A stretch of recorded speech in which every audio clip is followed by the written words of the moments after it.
Now on Coast TV News.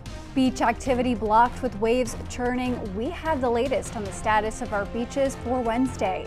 Surf survival, how a vacationer recently experienced a terrifying situation at the Indian River Inlet and the gratitude he has for those who saved him. This is Coast TV News Midday. Good morning and thank you for joining us. I'm Elisa Weber and welcome to Coast TV News Midday.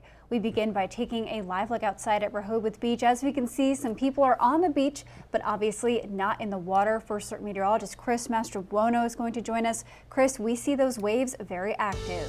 Hey there, Elisa. Yeah, and they're only going to be getting stronger here, especially over the next 24 hours. We're seeing mostly cloudy skies out there in Laurel. It's a muggy, mild day. We're already up to 80, well, dropped down to 79 there in Laurel, but we had highs yesterday well in the upper 60s to lower 70s, so we've eclipsed that already, so much milder across the area. 76 in Lewis to 79 in Bethany Beach. Winds right now not all that strong, but this time tomorrow they are going to be howling out of the northeast. You can see some showers trying to develop across Sussex County, kind of scattered in nature, pretty dry along the coast, but here's Erin looking much more healthier than it did earlier this morning. I think we may be going back to a Category 3 here, but still a very strong Category 2 storm, 110 miles an hour, and we're seeing those wind gusts up to 130, and this system is going to lift to the northeast, become a Category 3 hurricane once again, and then lift off to the northeast early Friday morning,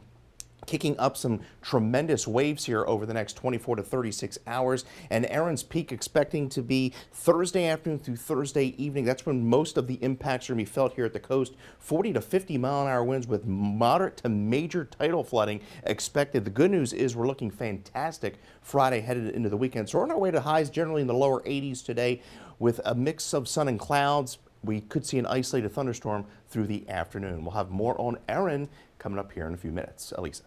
Thank you, Chris. And coastal communities are taking action responding to rough water and high surf. Rehoboth Beach is posting a double red flag status, meaning officials cite extreme hazards and swimming is not allowed.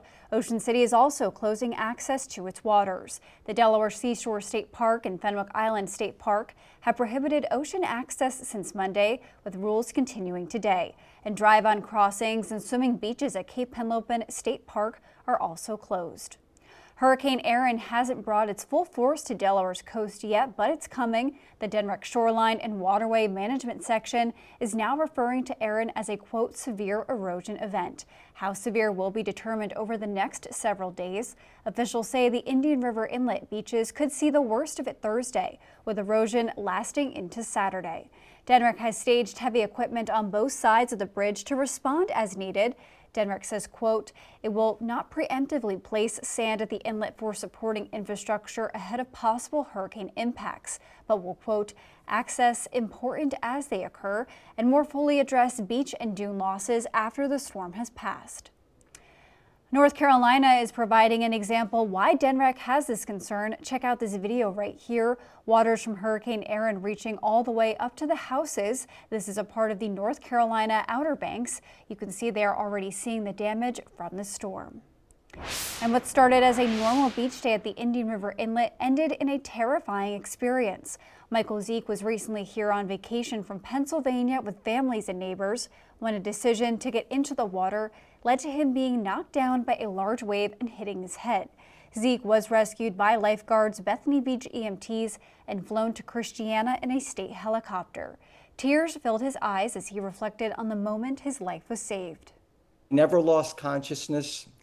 It was horrific. I can't explain how horrific it was because to me, I thought I was going to die. I mean, it was that bad of a hit.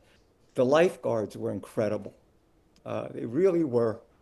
I think I would have ended up paralyzed if it wasn't for them. Zeke says if this experience has taught him anything, it is to only swim where lifeguards are present. It's important to note the rough surf conditions Zeke experienced were not a part of the impacts of Hurricane Erin. And to learn more about what Zeke is saying he learned after this accident, you can head to the article on CoastTV.com. New this morning, Delaware State Police are investigating a deadly crash in Angola that happened on Tuesday at 1:55 p.m. Take a look at your screen. Officials say Honda CR-V driving south on Harts Road tried to turn left onto John J. Williams Highway, but entered the path of a tractor trailer. DSP says there were 4 passengers inside the Honda. Troopers say a 68-year-old woman from Lewis died from her injuries. The 3 other passengers were taken to the hospital. Officials say the driver of the tractor trailer declined medical treatment. Happening today, the Sussex County Planning and Zoning Commission is reviewing a request that aims to add more homes to a Millsboro area manufactured park. This is for Crossings at Oak Orchard LLC. It is seeking approval for 2 additional lots inside the Riverwinds manufactured home park. According to county documents, it affects less than half an acre of land within the 35-acre community. The commission meeting is scheduled for 3 p.m. Sussex County has named a new member to its Planning and Zoning Commission. The council appointed John Passwaters of Bridgeville to the 5-member panel. His term begins September 1st and runs through June 2026. Passwater owns a landscaping and outdoor lighting business and also farms. Councilman Steve McGarren nominated Passwaters to replace Brian Butler, who resigned earlier this month. The council also approved some changes to its property tax policies. This is to comply with statewide reforms recently signed into law.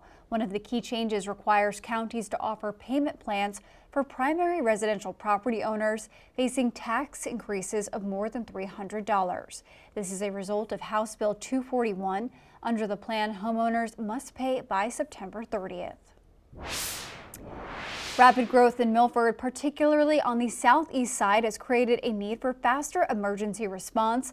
The Carlisle Fire Company hopes to address that by using an existing building for a new substation on Cedar Beach Road by early next year. The fire company says the Delaware Fire Commission recently approved the plans and stresses the importance of making fire protection accessible to all parts of the city. City leaders say the new substation is needed to keep up with growth and is long overdue. Now you're closer to some of those particular volunteers, and then also getting that truck or apparatus out to the issue is much quicker. So this has been needed for a very long time. The fire company says it has no plans right now to make the new substation a permanent facility. Coming up after the break, detecting school danger, what the Indian River School District is putting in place at its high schools in the name of safety ahead of the new year. The Indian River School District is stepping up safety at 2 of its high schools ahead of the 2025-2026 school year. Indian River and Sussex Central will use new open gate weapon detection systems. Every student will pass through them each morning, and anyone found with prohibited items could face school and legal consequences. Students should also expect to remove large electronics like Chromebooks and metal water bottles before entering. New this morning, due to the coastal flood watch in Sussex County, the Delaware Office of Highway Safety has canceled the heat stroke activation seminar at the Georgetown DMV that was scheduled for this afternoon. The office says it will release a new date as soon as possible. Well, dangerous surf continues. We're seeing wave heights today 5 to 9 feet, peaking tomorrow as high as 14 feet, and even into Friday and Saturday.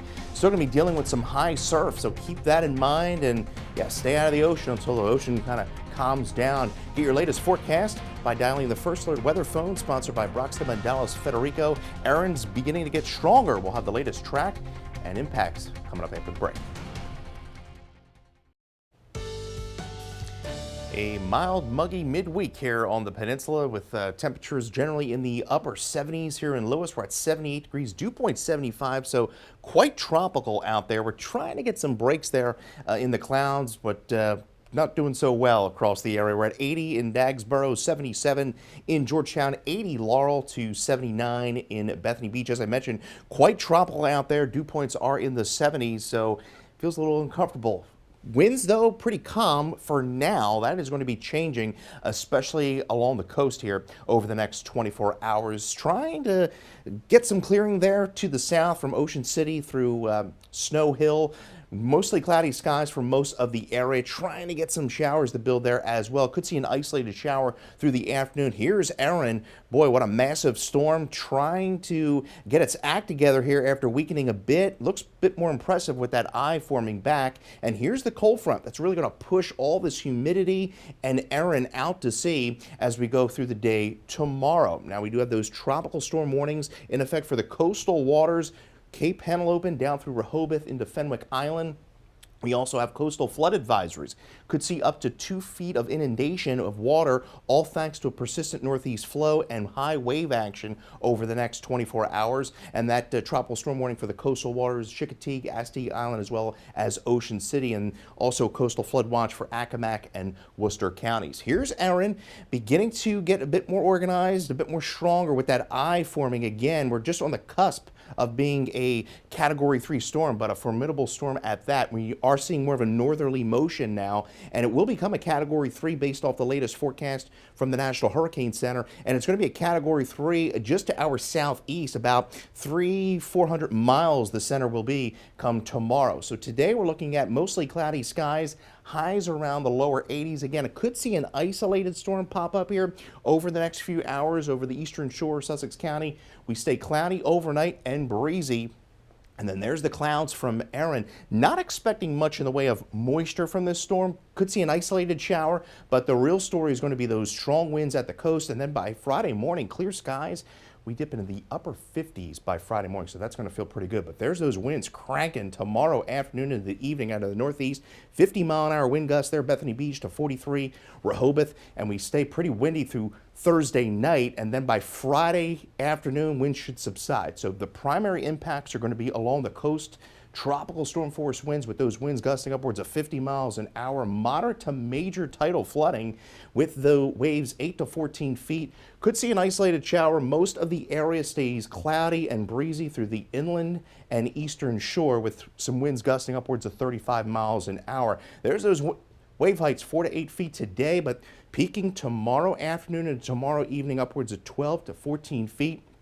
And there's a look at that coastal flooding, major coastal flooding possible for the coast and back bays. Could see inundation up to 2 feet in low-lying areas. There's Erin pulling off to the northeast. High pressure builds in from Friday to Saturday.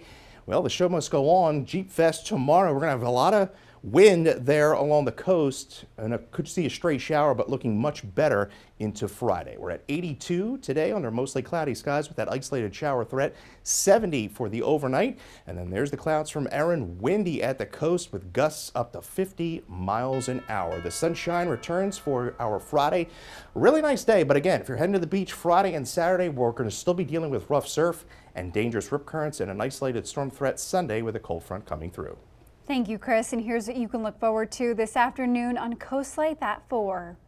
Halfway through the week, and we hope you're having a good week so far, but we're always here to brighten things up a little bit on Coast Life. If you tune in today at 4, we're going to be skating into Bayside Park to see what's new at the skate park there. Also, Jeep Fest is coming to town. I know our field correspondent Kendall Gordon is excited to tell you all about that. And of course, all week long, we're talking back to school, whether it's getting back into the routine of things. If you've got questions, we know that back to school can be rough on parents, just like it is on the kids. It's okay. Take a breath. We're in it together. All that fun and more is coming up today at 4 on Coast Life. We'll see you then. A new group of students from the Food Bank of Delaware's culinary program are ready to hit the kitchen. Tuesday, students from the 41st class of the program celebrated their graduation in Milford with family and friends. Over the 14-week course, students learned from experienced chefs and gained hands-on kitchen experience. For so many of our students, this is the completion of a goal that they've set for themselves to complete this program, to get the skills training that they need to get entry-level jobs in the culinary industry. And so many of them are getting that job, have gotten that job, and are ready to take the next steps. The Food Bank says this culinary program is offered to students at no cost, made possible entirely through donations in Milford. Coming up, Salisbury Paving Progress will tell you what to expect from traffic flow after a major project is complete. A roadway redesign is underway in Salisbury. Crews are expected to work this week along Carroll Street between the intersections of Route 13 and Circle Avenue. Once milling is complete, city officials say they will have 2 lanes in each direction, better directional and pedestrian crossings, along with designated bike lanes. We spoke with some drivers who say the upgrades are needed, but they're worried about the delays that will come with it. This will be a hassle. You know, it's going to be very hectic, especially in the morning time. Yeah, people going for work. I think it's going to cause a lot of delays, but if they redesign it and they make it a little better, a little wider, maybe a little designated shoulder, even if it's not too big, would be very helpful for people who regularly go on it. Salisbury officials say drivers should expect delays this week. Flaggers are expected daily from 8 a.m. to 5 p.m. Coming up tonight on DSN at 7 o'clock, we have live Shorebirds baseball from Purdue Stadium. The Birds continue their series with the Kannapolis Cannonballers. Then at 10:30, it's the final score. Well, a mostly cloudy look into Ocean View. Very muggy out there, 78 degrees. Winds are pretty calm for now. So are the seas there in the back bays, but that's going to be changing as we go into the day tomorrow. Temperatures hovering right around 80 this afternoon. Can't rule out an isolated shower or storm. Congratulations to Annie Slonaker, Rehoboth Beach, Delaware. You're the winner of our Paul Davis umbrella. Coming up, we'll have a look at that 10-day forecast after the break. Well, it's a mild day on Delmarva. Temperatures getting up into the lower 80s this afternoon, 82 for much of the inland, 84 eastern shore. Can't rule out an isolated thunderstorm, especially through much of the interior portion of the peninsula. Winds out of the east at about 17 miles an hour. Those winds really are going to be picking up tomorrow afternoon through the evening, especially along the coast, gusting as high as 50 miles an hour. Watching for the threat of some major tidal flooding as dangerous rip currents continue through at least the early part of the weekend. Plenty of sunshine by Friday, looking pretty nice. We'll see a cold front come through Sunday, and it's a taste of fall next week, Elisa.